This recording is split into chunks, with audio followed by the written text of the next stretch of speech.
Thank you very much, Cyril, and good to see you all here back in the autumn conference. Dear Minister, colleagues, and friends, I'd also want just to send regards to my colleague in Ukraine. I will also meet him later this week. When we met last year, we discussed the energy trilemma: affordability, decarbonization, and security of supply.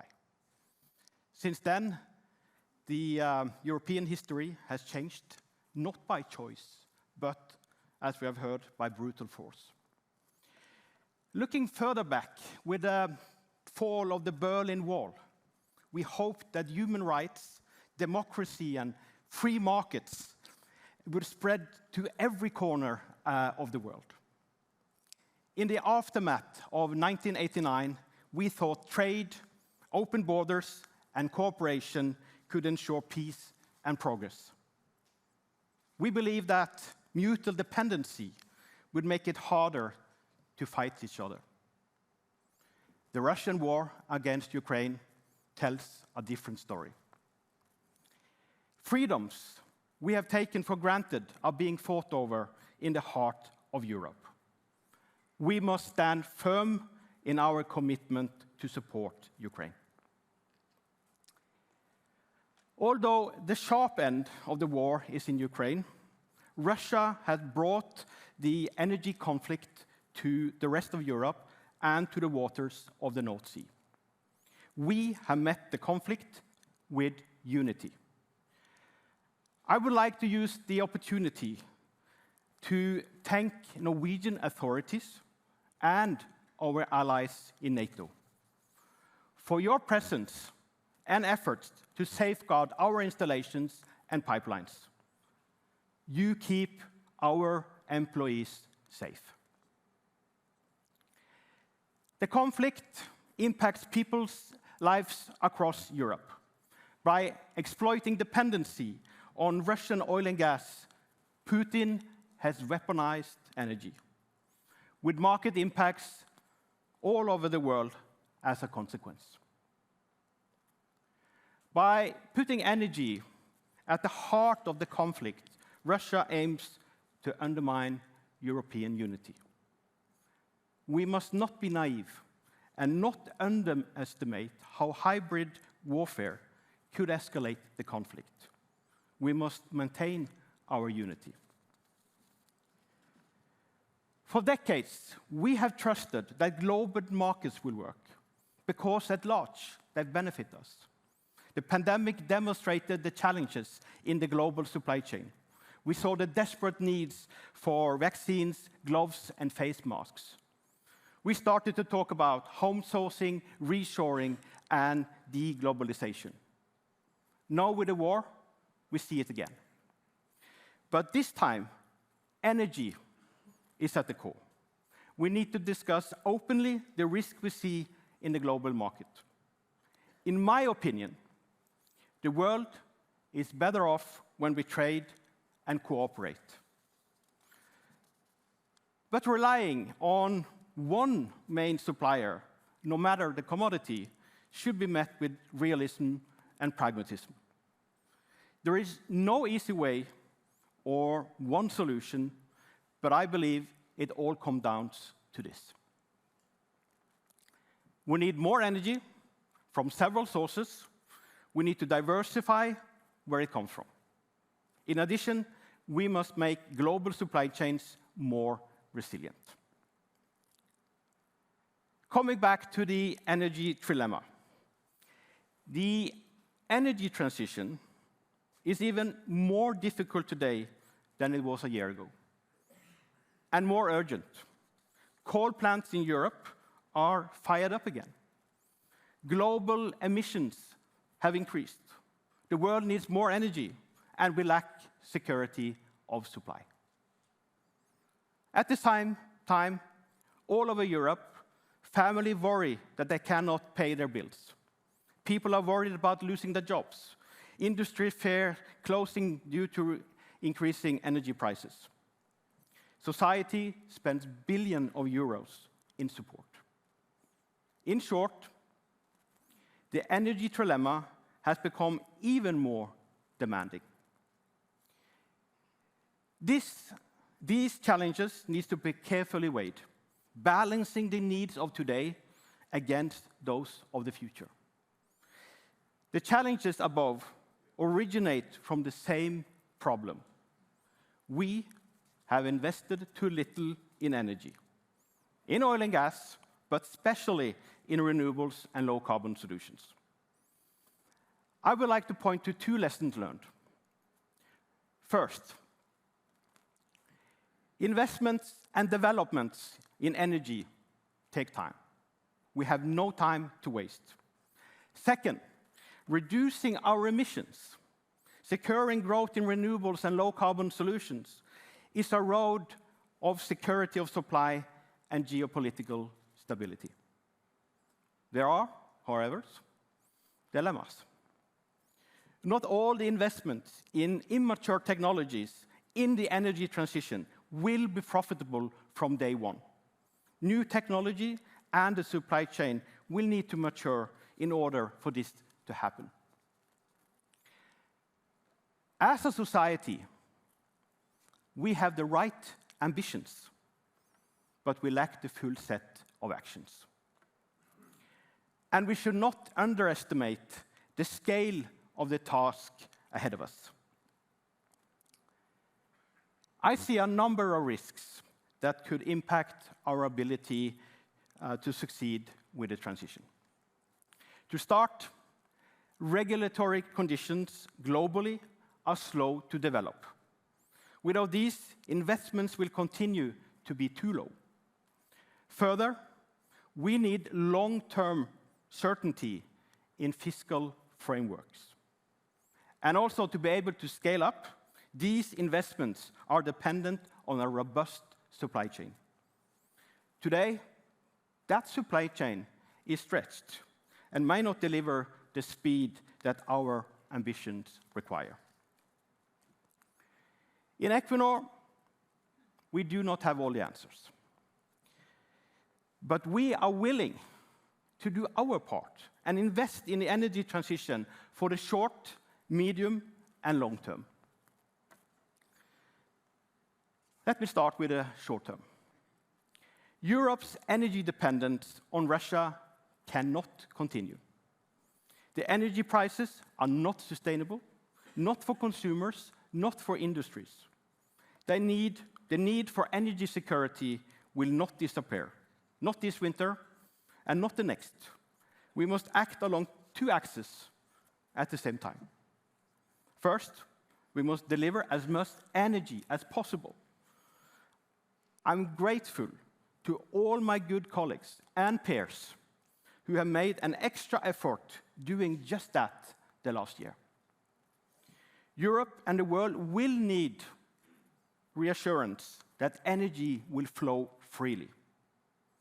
Second, we have not, and we must not, lose sight of our long-term goal.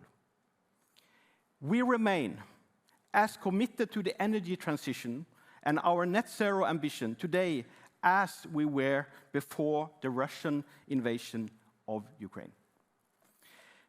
In order to balance the energy trilemma in the long run, we need a closer cooperation with our European partners. It will not be in any country's interest to see collaboration in Europe break down. We need a stronger industry political partnership, as neither governments nor business can solve these challenges alone. Industry can and must contribute together with governments to unlock the necessary investments to provide energy for people and progress for society. Now is the time to seize the moment and build solid value chains around renewables, hydrogen, and carbon capture and storage. We need both political and industrial leadership. I have great respect for the political need to stepping up ambitions. But more important, we need to step up our actions. We must reduce the gap between the ambitions and the actions. Ambitions without actions is like music without instruments. We need to develop the right policy framework and regulation to secure infrastructure investments fast. The medium term and 2030 is approaching fast. We have no time to lose, and this applies both to industry and governments. I'm impatient and share the concern from COP27. We are not going fast enough. But I'm optimistic because we aim to do more. Floating offshore wind. Troll wind can add 4.3 terawatt-hour to the west coast of Norway, a strong contributor to our ambition of reducing our own emissions by 50% by 2030. Hydrogen and CCS. Look to Humber in UK, where we are progressing a wide range of first-of-a-kind hydrogen projects. The carbon capture projects can help to transform and decarbonize the UK's most energy-intensive region. With Northern Lights in Norway, we are together with our partners and government launching the world's first transport and storage project for third-party volumes. We are making technological progress, and we are reducing costs, making renewable and low-carbon solutions viable alternatives, and we are putting billions of dollars behind those actions. Our ambition is that by 2030, more than 50% of our gross annual investments will be in renewables and low-carbon solutions. We expect to reach 20% for 2022. I am proud of what we are able to do, but we have to speed up even more. If we are to build up a profitable renewable and low-carbon solution portfolio, we need also governments to step up. We need more acreage for offshore wind and CCS. We need a framework that promotes the scale-up of both. The war in Europe also underlines that we still will need oil and gas in the energy mix. One of the most difficult tasks we have together is explaining the complexity of the transition and why it requires more than one source of energy also in the future. Both Equinor and the International Energy Agency 1.5-degree compatible scenarios have oil and gas in the energy mix in 2050 at between 25 to 30% of today's level. A large part of this remaining demand stems from the need for feedstock for consumer goods to a global population of almost 10 billion people. In the case of gas, a significant part of this will also be used to produce blue hydrogen. According to the International Energy Agency, global investments in oil and gas supply are roughly at levels consistent with such a development, as you heard earlier today. We should source this from the suppliers and countries that are democratic and deliver it with low carbon footprint. Looking ahead to 2050, we need to find a path that provides a just and balanced transition.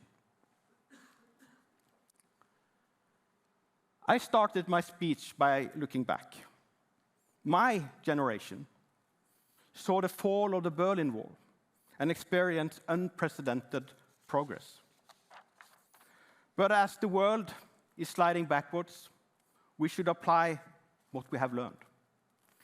In the long term, we will need strong support for international institutions and rule of law, a world based on collaboration. This is good for business and good for climate. A world where countries cooperate and respect the rule of law, committing to binding resolutions on human rights and climate.